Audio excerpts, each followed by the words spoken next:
오늘 본문은 성막 안에서 거룩과 관련된 세 가지 물품을 소개합니다. 그것은 물두멍, 관유, 향료입니다.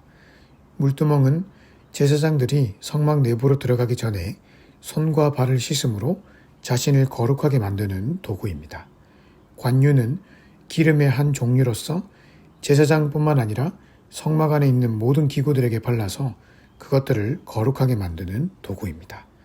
향료는 가루로 제조한 뒤에 성소 안에 있는 금향단 근처에 일정량을 보관하면서 성소를 거룩하게 만드는 도구입니다.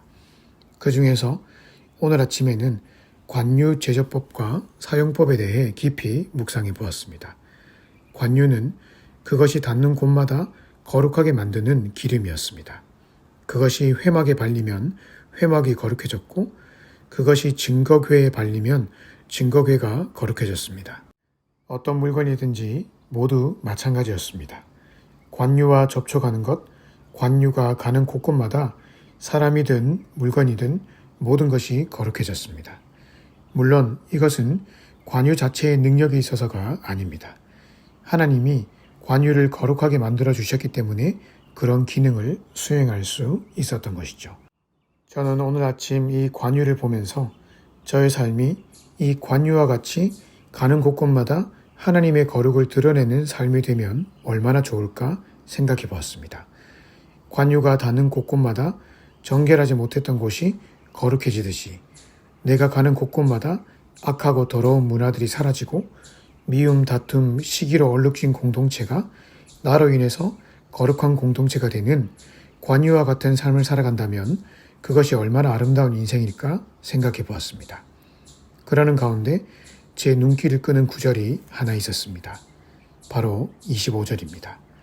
이것은 관유가 왜 거룩한 기름이 될 수 있었는지를 설명하는 구절인데 그 이유는 그것이 하나님이 지시하신 법대로 만들어졌기 때문입니다. 25절에 그것으로 거룩한 관유를 만들되 향을 제조하는 법대로 향기름을 만들지니 그것이 거룩한 관유가 될지라. 다른 말로 하면 아무리 값비싼 재료를 집어넣어서 멋진 기름을 만들어도 만약 그것이 하나님의 법을 따르지 않는 기름이라면 거룩한 기름이 될 수 없다는 것입니다. 이것은 35절에 있는 향료를 만들 때도 마찬가지입니다. 성막에 들어가는 향료가 거룩한 이유는 그것이 35절에 적힌 것처럼 하나님이 지시하신 법을 따라 만들어졌기 때문입니다. 그래서 향료가 주어진 자기 위치에서 거룩한 영향력을 발휘할 수 있었던 것이죠. 그렇다면 관유와 향료가 거룩해질 수 있었던 이유가 나왔습니다. 그것은 그들이 하나님의 법을 따라 만들어졌기 때문입니다. 즉, 하나님의 말씀에 순종하는 모습, 그 상태로 그 자리에 있으니 거룩하게 사용되었던 것입니다. 오늘 내가 관유와 같이 가는 곳곳마다 하나님의 나라를 세우고 세상을 치유하고 사람들을 살리는 사람이 되고 싶다면 가장 먼저 해야 될 것이 바로 주의 법에 순종하며 살아가는 것입니다. 사실 이 세상에는 많은 법이 있죠. 사회에서 세워놓은 법도 있고 자기 개인이 옳다고 생각하며 세워놓은 법도 있습니다. 때로는 다수의 사람들이 동시에 옳다고 따르는 신념이 있습니다. 특히 포스트 모더니즘 시대가 되면서 상대주의, 즉 절대적인 진리나 가치는 없고 내 개인의 주관에 의해 모든 것에 가치를 매기는 풍조가 만연해지면서 헤아릴 수 없이 많은 신념과 법, 가치들이 생겨나기 시작했습니다. 이러한 시대 속에서 한 가지 법, 즉 하나님의 법만 따라 산다는 것은 세상 사람들이 볼 때 마치 꽉 막힌 사람처럼 보여질 때가 있습니다. 사람이 좀 둥글둥글해야지 어떻게 자기가 가지고 있는 법과 신념만 옳다고 생각하는가 라고 말이죠. 양성애가 옳다고 한다면 동성애도 옳다고 인정해 주는 것이 아주 관대하고 폭넓은 사람처럼 여겨지는 세상입니다. 결혼관계 안에서만 성적인 결합이 이루어져야 한다고 주장하면 무슨 구시대적인 사고방식을 가진 사람처럼 취급하는 세상입니다. 이 시대는 내가 가진 주장이 옳다고 생각된다면 남의 주장에도 좀 귀를 기울이고 그것을 인정해야 올바른 사람이라는 논리를 통해 절대적인 기준과 가치를 무시하는 시대가 되어버렸습니다. 물론 그런 주장은 일반 이론과 학문에서 혹은 서로 간의 대화에서 반드시 필요한 것입니다. 내 주장만 내세우고 내 말만 맞다고 말하는 사람은 소위 말해 꼴통이고 앞뒤가 꽉 막힌 사람일 것입니다. 하지만 내가 가진 주장이 내 주장이 아니라 하나님의 말씀이라고 한다면 그것은 이야기가 달라집니다. 왜냐하면 그 말씀은 세상의 그 어떤 소리나 이론과 비교할 수 없는 절대적인 진리이기 때문입니다. 창조주 하나님이 이것이 옳다라고 세워놓은 법은 절대적으로 옳은 것입니다. 그분이 이것은 잘못된 것이다 라고 말씀하셨다면 그 법을 어기는 행동은 절대적으로 잘못된 것입니다. 이런 말을 세상 사람들이 들으면 콧방귀를 뀌겠지만 진리는 다수결로 결정되지 않습니다. 아무리 많은 사람들이 진리를 거부하고 자기 뜻대로 살아가도 하나님이 말씀하신 것은 언제든지 진리입니다. 그리고 거룩은 그 진리를 따라 내 삶을 점검하며 그 진리를 따라 옳은 것을 결정하며 사는 사람에게 주어집니다. 결국 그 진리를 따라 거룩하게 사는 사람을 하나님은 더욱 거룩하게 만들어 주실 것이고 그 사람을 통해 하나님은 가는 곳곳마다 거룩한 문화를 일으키시고 상처난 곳을 꿰매시고 고쳐주시는 역사를 일으키실 것입니다. 따라서 오늘 하루 관유와 같이 하나님의 법을 따라 거룩한 삶을 살아가십시다. 하나님이 있으라고 하신 그 자리에 있고 하나님이 품으라고 하신 그 마음을 품고 살아가십시다. 세상 사람들이 뭐라고 하든 상관없이 어떤 손해를 보더라도 주의 법대로 살아가십시다. 그러면 하나님이 우리를 거룩한 관유로 삼아 주실 것이고 우리의 삶을 통해 가는 곳곳마다 거룩해지는 역사, 하나님 나라가 세워지는 역사를 써내려 가실 것입니다. 오늘 하루도 주의 말씀을 쫓아 거룩한 삶을 살아가시기를 주님의 이름으로 축복합니다.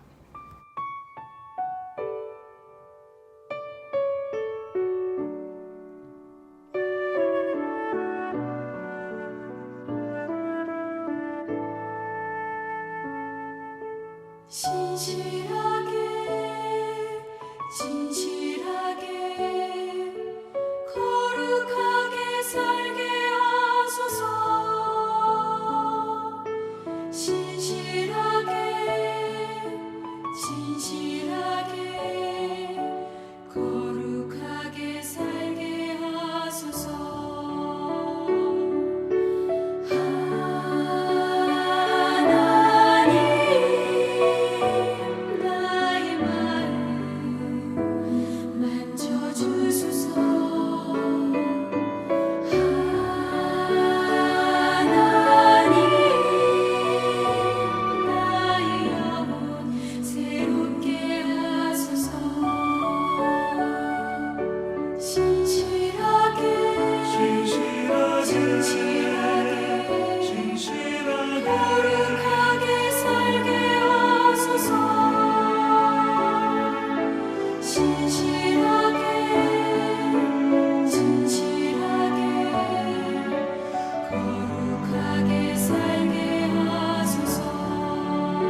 거룩하게 살게 하소서.